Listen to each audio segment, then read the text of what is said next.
The Duel, Part 1.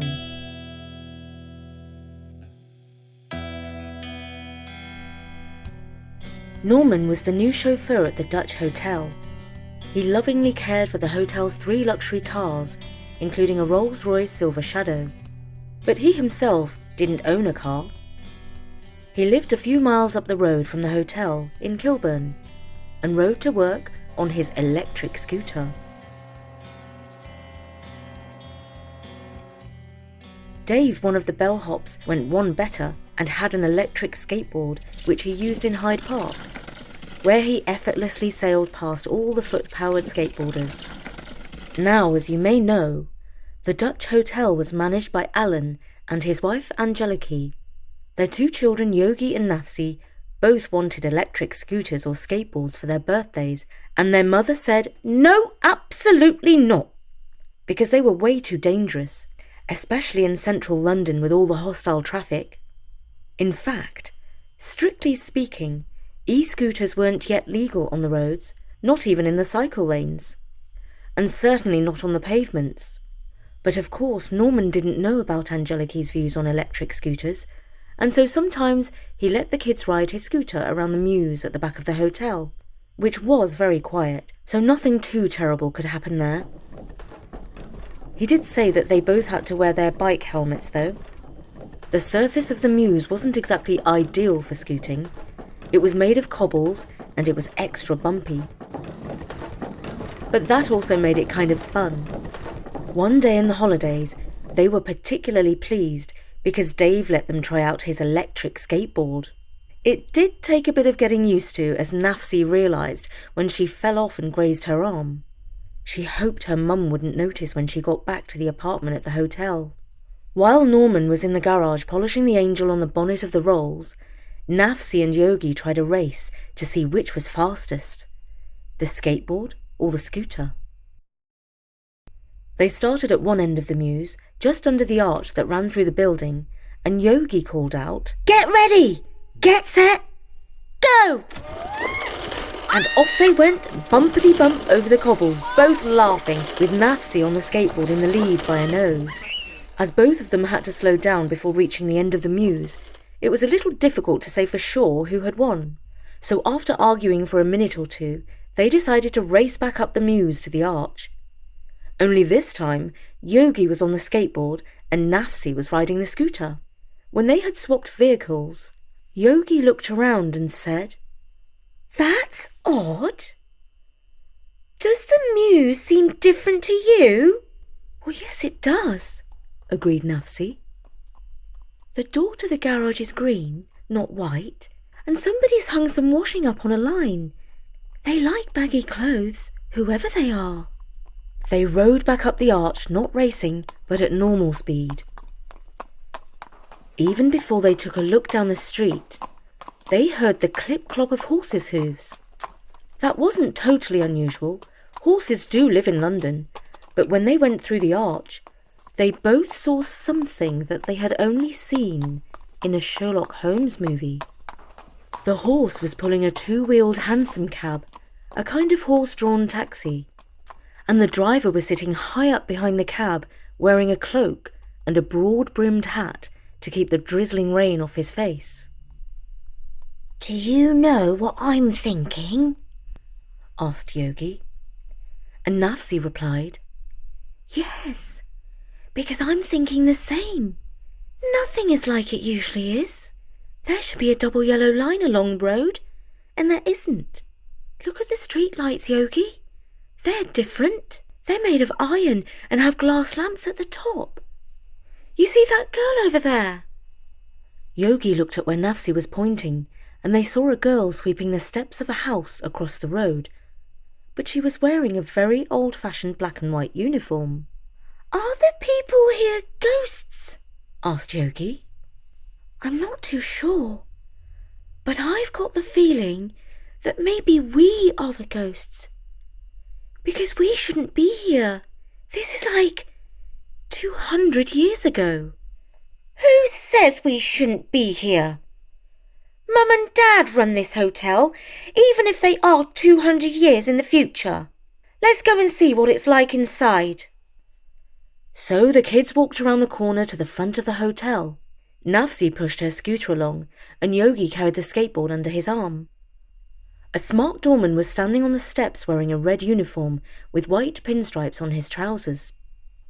"I know him," said Nafsi right away.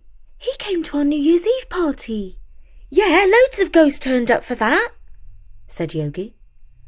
"Shall we see if he remembers us?" So they went up to the steps of the hotel. "Excuse me, sir," said Nafsi. "Do you remember meeting us? You were at our New Year's Eve party." The doorman looked down at them. "Well, now, if you aren't the most peculiar pair of children I ever did see," he said. "Well, we're dressed like this because we're from the future," said Nafsi. "And you must know about that because we've seen you in the future. You see, our father Alan and our mother Angeliki are the managers of the Dutch hotel, or at least they will be, in the future." The doorman scratched his head. "I really don't understand what in the world you're talking about," he replied. "If you don't believe us, just watch this," said Yogi excitedly. Then he put the e-skateboard on the ground, stood on it, and made it go forward before hopping off. "See? I bet you've never seen anything like that before, because it hasn't even been invented yet," he declared. "Well, no, I can't say I've seen anything like that. Not here in London, anyway." "That's because you haven't been to the future yet. But we know that you will because we've already met you at our New Year's Eve party," said Nafsi. "Now, you've really got me confused. Step inside and meet Mr. Cooper, who's in charge of the reception. He claims to have visited the future more than once, and there's nothing he likes better than an audience for his tales."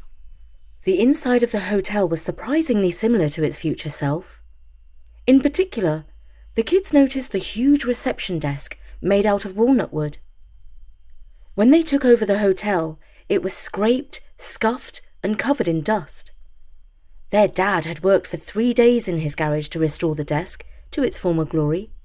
As for the room itself, the future builders rescued a small piece of the plaster cornice and ordered copies so that they could return the ceiling to its former glory. The black and white marble floor was no different, all glistening and shiny. Of course, some of the details were different. Candles instead of computer screens shimmered in the corners of the reception. But all in all, the kids saw that their dad and the builders had done a pretty good job of keeping the hotel lobby historically accurate. Mr. Cooper himself stood behind the reception desk. His appearance was not exactly warm and welcoming, as would be required in a modern hotel. If anything, his foreboding appearance might make you want to turn around and head straight home. Yogi thought he looked like an angry head teacher. You couldn't fault him for his smartness, though. He wore a dark suit with a wing collar and burgundy red tie. "Mr. Cooper, sir," said the doorman.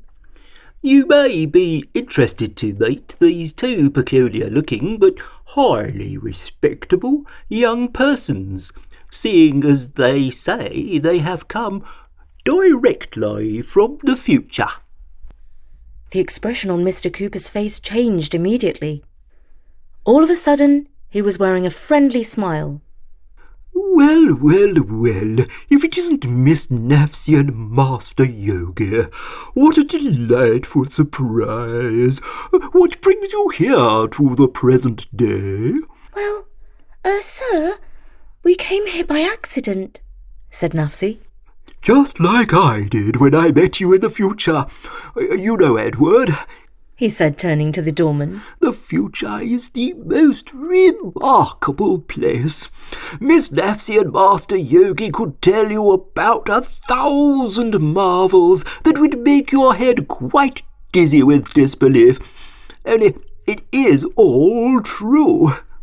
They've demonstrated their vehicles, sir," said the doorman, "that move by themselves without any pushing or pulling." "Most remarkable," said Mr. Cooper. "Excuse me, sir," said Yogi, "but I think this is the first time that we've met you. We've seen Edward the doorman at our New Year's party, only he doesn't remember seeing us." "Ah, yes," said Mr. Cooper, tapping the desk. "It can get all very confusing. I do believe that when I met you last, you were a little bit taller than you are now." "Well, that would explain it," said Nafsi. "We only moved into the hotel a few months ago. We're probably going to meet you a bit later. And although we've already met Edward, he hasn't had time to meet us yet. If that makes any sense." "Yes, I believe it does," said Mr. Cooper. Well, what can I do for you two? Would you care for some tea and cake?" "That would be very nice, thank you," said Nafsi. "We've had Victoria sponge cake before, but we've never had real Victorian cake." "So you're in for a treat," said Mr. Cooper. "Take a seat in the drawing room. Edward will show you the way, but of course you know where it is. You live in the hotel, or you will do in about 170 or so years from now." The kids thanked Mr. Cooper and went through the double doors into what was called the Amsterdam Room in the modern era. The name was supposed to evoke the Dutch history of the hotel. They sat down at a table, and before long a maid brought them an ornate silver tea service, as well as some pretty rose-patterned cups and plates. The cake stand had 3 different types of cake: Victoria sponge, ginger cake, and fruit cake. The maid said that they should try a small piece of each so as not to miss out on any of the delicious cakes. The kids agreed. Yogi's mouth was too full of cake to speak, but Nafsi asked the maid if she knew about the Dutch brothers who owned the hotel. "Oh, yes, of course," she said. "That would be Mr. Lucas and Mr. Levi. We heard a story," said Nafsi, "that they both loved the same girl and that they fought a duel, and that's why the hotel's haunted." As she spoke, the maid's cheeks flushed bright red. "Well, little miss, I've heard something like that story too. But I can tell you, it's a lot of gossip. There's no truth in the matter at all." "Oh, well, that's a pity," said Nafsi, "because it's quite a romantic story. But of course, it's not nice about them shooting each other in the duel." "Shooting each other, you say?" asked the maid. "It's just a story," said Nafsi. "I'm sure it's not true. But in our time, in the future, the hotel uses it in their marketing literature. According to the story, which of course is totally made up, did the brothers survive?" asked the maid. "Oh no, in the story they killed each other, and that's why they're ghosts in the hotel. But of course, we know there aren't exactly ghosts. It's more like time travellers," said Yogi. "Oh, right," said the maid, now looking more pale than red. "Goodness me, what a story that is! Mr. Lucas and Mr. Levi murdering each other? How can such a terrible thing happen right here at the hotel?" "Oh, they didn't shoot each other at the hotel," said Yogi. "According to the story, they did it in Hyde Park." "In Hyde Park? Well, that's hardly any better, is it now?" cried the maid, who hurried off rather suddenly. "Do you know what?" said Nafsi. "I don't think we should mention the story of the duel anymore. It only seems like a romantic story for us because it happened so long ago, before we were born. But for anyone who is alive now, it might be a bit upsetting, even if it's not true." "It's not true yet," said Yogi. "But I see what you mean. We won't mention it to anyone." After tea and cake, the kids went to thank Mr. Cooper for the hotel's hospitality, and Nafsi added, "But I think we'd better get going now, before our parents wonder where we've gone." "Or we could wait and see them in 200 years' time," laughed Yogi. They both assumed that if they raced their e-scooter and e-skateboard along the Mews, they would slip back into the present. But however much they raced, they were still stuck in the past. Eventually, they gave up and returned to the lobby to explain their predicament to Mr. Cooper. "This is my advice," he said after he'd heard them out. "Based on my experience, you have to return at the same time of day that you arrived. In this case, that would be around 11 o'clock tomorrow morning." "But our mother will be having kittens," exclaimed Nafsi. Mr. Cooper scratched his head, somewhat puzzled.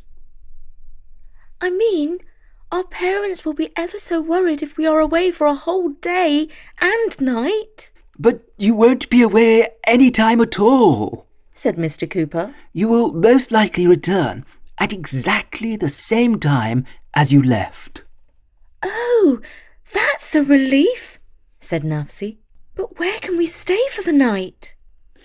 "That much is easy to solve. We're a hotel. We have rooms." "But we don't have any old-fashioned money," said Yogi, pulling a modern £1 coin out of his pocket. "Pay? Why should you pay? You live in the hotel, albeit about 170 years in the future. Now, let me see. We have the Princess's Suite available for Miss Nafsi, and the Prince's Suite available for young Master Yogi. I trust that you will find your stay with us comfortable, even if the conveniences of the year 1855 are somewhat primitive compared to the scientific improvements of the future." "Well, we know that you have better cake than what we are used to, so I expect that everything else will be just as good." "I do so hope your confidence in us will prove justified." Their confidence was much more than justified. The Dutch hotel of 1855 was as luxurious as any modern hotel. Although, in order to have a bath, you had to ring a bell and ask the valet or maid to bring hot water in buckets. The staff laid out clothes so that the children would not look conspicuous in their modern dress. The clean and freshly clothed children ate a huge dinner at the dining hall. The plates and silver platters kept on coming. Soup, fish, roast pheasant, green beans, berries, treacle pudding and pastries. The kids were waddling back into the lobby when they saw two young men coming down the wide staircase. They instantly knew who they were, because they were identical twins. They had to be the Dutch brothers who owned the hotel. But they were not on brotherly terms. In fact, they were arguing loudly in a foreign language. When they reached the ground floor, one of them pushed the other.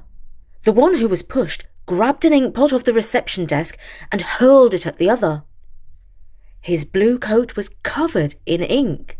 Then there followed even more shouting, shoving, and words that were presumably not very polite. It ended up with one of the pair shouting in Cooper! English, "Find us pistols and seconds for tomorrow. I shall shoot my brother dead, or I shall take a bullet from him." And that was the first part of The Duel in our series, The Dutch Hotel. Do you think the brothers will shoot each other? Tune in soon to Story Nori to find out.